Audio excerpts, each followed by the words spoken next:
Binge watch and learn on TRS Clips. I think I've not even been able to encapsulate 1% of what your experiences are or what's even in the book Agora, because I've read certain aspects of it and it's very deep. In fact, I think you've mentioned Emperor Akbar in that book. Would you like to talk about it in this episode? Because that's something I found extremely mind-bending.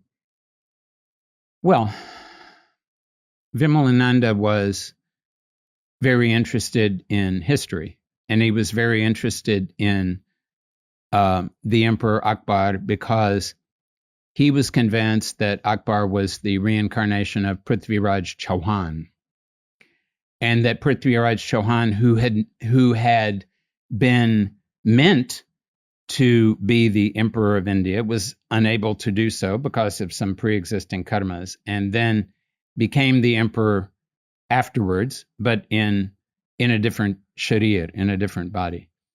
And so there was a definite affinity that he had with Akbar, and he often did hazri, meaning he often allowed or he invited Akbar into his body, and then he would speak.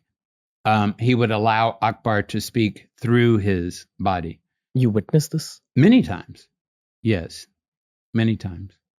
And of course, on the one hand, it's impossible to know whether, because Akbar lived 400 years ago, it's hard to know whether it was actually Akbar or something. But having had other experiences of Vimalananda in other contexts, and having this, he did Hazri, Avesh, of many different things, and each of those personalities was strikingly different, and in the case of each of those personalities was very consistent.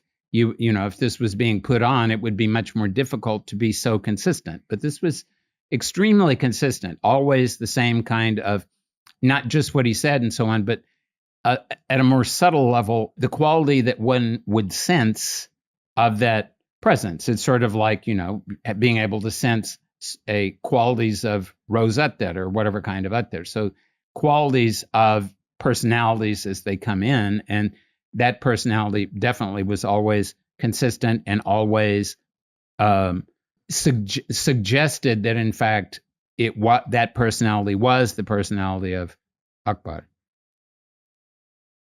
Don't you think that maybe Emperor Akbar's spirit would have reincarnated as something else? Did it?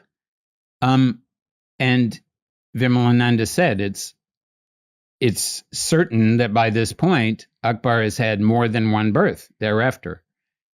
But this can happen even without the current version of Akbar knowing what's going on, because it's happening from a personality.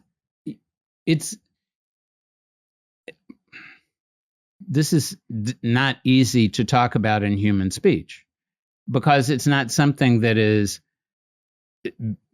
people describe characteristically in human speech. But it's a similar kind of thing on a very gross level of these people who have multiple personality disorder, and different personalities cause different things to happen in their bodies. So, and this is why Vimalananda was so emphatic about regularly doing Pitru Tarpana, which means worship of the ancestors. Because he said, everybody is being possessed by things all the time. They're just not aware of it. We get possessed by viruses. We get possessed by emotions. We get possessed by intoxicants. We get possessed by ideas, communism, capitalism, socialism, whatever kind of ism. Get possessed by religions, we get possessed by, but especially we get possessed by our ancestors. And it's easy for them to possess us because we have their genes and chromosomes. So they know how to sneak in, and most of them died having some cravings, and they are very strongly encouraging those cravings in us. Pitru dosh. So the fact is that wherever Akbar, who knows how many incarnations he's had since 400, 500 years ago. But there is still some connection to that previous personality. So someone like Vimalananda, who can connect to that previous personality can allow that personality to work through him, and that will be good if he is doing it in a good way, which he always did. That will be good for Vimalananda, and that will be good for the personality Akbar, and that will be good for whatever personality the personality Akbar currently is. What did he try to interact with Emperor Akbar about? Did he ask him questions? He was allowing Akbar to be present in him, and Akbar would.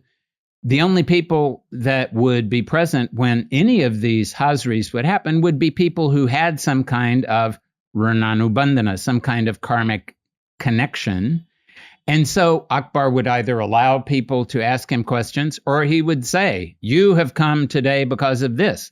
And the person would say, "Yes, I have come because of this." And then they would discuss that, whatever that might, the implications of whatever that might be. Do you have any inputs from what Emperor Akbar used to say about the times that he found himself in that body, which is like 80s or 90s? Well, I mean, he used to occasionally make jokes, like, he used to ride around on an elephant. So he would, one joke he made once was, "Kya zamana aa gaye?" What kind of age are we in? That in my times, we used to have the vahan, the vehicle, let go of its liquid, means the elephant would pee before you started off. Now we have to put liquid into the vahan, into the vehicle, before it will go anywhere. What was it like for you seeing all those interactions? You could tell it's from a different time. Well, and it was also, I had also had experience because, Vimalananda was trying to expose me to all kinds of things. So, he would expose me to people that he knew who were possessed. And then, so you could tell, I mean, with certain types of possession, you can tell just from their eyes when the possession comes onto them or not. In fact, in the household where he was living, there were two people living in the household who would get possessed occasionally. So it was kind of like living in a cremation ground, because there were these spirits that would periodically take over these two people.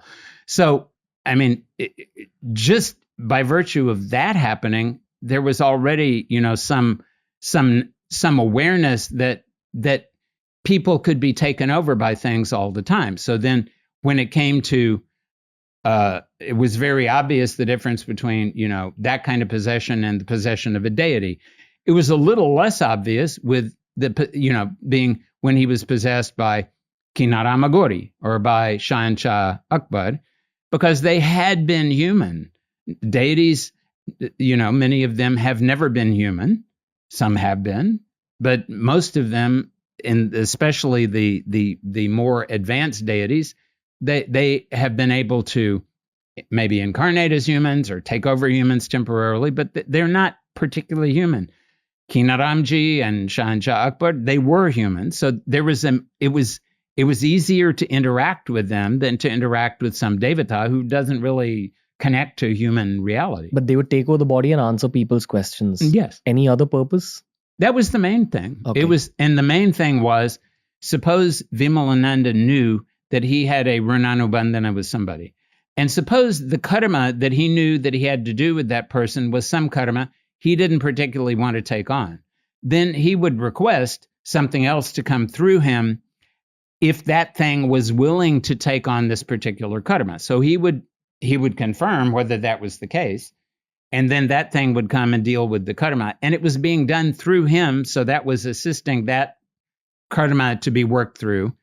And that, whatever was coming through him, would be doing the main karma. The person would get their result. That whatever was coming through him would get a good result. The karma would be taken care of. Vimalananda would have a good result. Everybody would be happy. So TRS Clips has all sorts of videos and all sorts of playlists. Make sure you explore the channel by subscribing and heading to our homepage and reading through all the playlists. Happens through.